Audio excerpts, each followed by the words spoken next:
स्वार्थपरता की, मतलबगिरी की,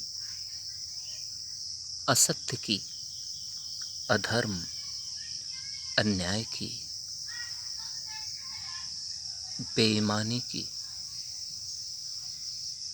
हिंसा, अशांति, पाप कर्मों की, अहंकार, दंभ, द्वेष, ईर्ष्या आदि की नकारात्मक नींव पर आशाएं कभी भी बंध नहीं सकती। आशाएं कभी भी फलीभूत नहीं हो सकती। आशाओं की फलीभूत होती हुई रूपरेखाओं को देखने के लिए इन नकारात्मकताओं को अपने अंतर मन से निकालकर समाप्त करना होगा।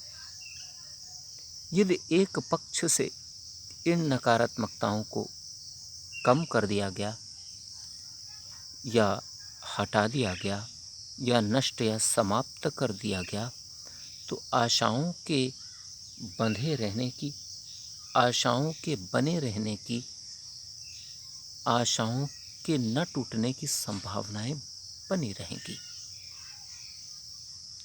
उसी के साथ साथ यदि कर्तव्य, कर्मशीलता, जिम्मेदारी भी एक ओर से निभाने की कोशिश की गई, तो आशाओं के बने रहने की संभावनाएं बढ़ जाएंगी। परंतु यदि दूसरे भी पक्ष से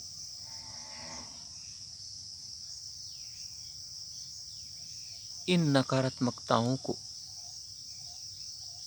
उपरोक्त उल्लेखित नकारात्मकताओं को कम कर दिया गया, नष्ट कर दिया गया या समाप्त कर दिया गया, तो आशाओं के बने रहने की, आशाओं के मजबूत होने की संभावनाएं बढ़ जाएंगी। और उन्हीं के साथ साथ यदि दूसरे पक्ष के द्वारा भी कर्तव्यों के निर्वहन करने की ललक बढ़ जाती है, इच्छा शक्ति बढ़ जाती है, चाह बढ़ जाती है, कर्तव्यों, जिम्मेदारियों और कर्मशीलता की गतिविधियों को निभाने की इच्छा आ जाती है, मन में ललक आ जाती है, तो आशाओं के बने रहने की या आशाओं के मजबूत होने की संभावनाएं और बढ़ जाएंगी। और इसलिए मैं कहता हूं कि केवल आशाएं और निराशाएं जीवन को चलाने के लिए पर्याप्त नहीं है। आशाओं और निराशाओं के आधार पर अपने जीवन को निर्धारित कर लेना संभव नहीं है। आशाओं और निराशाओं के आधार पर अपने भविष्य के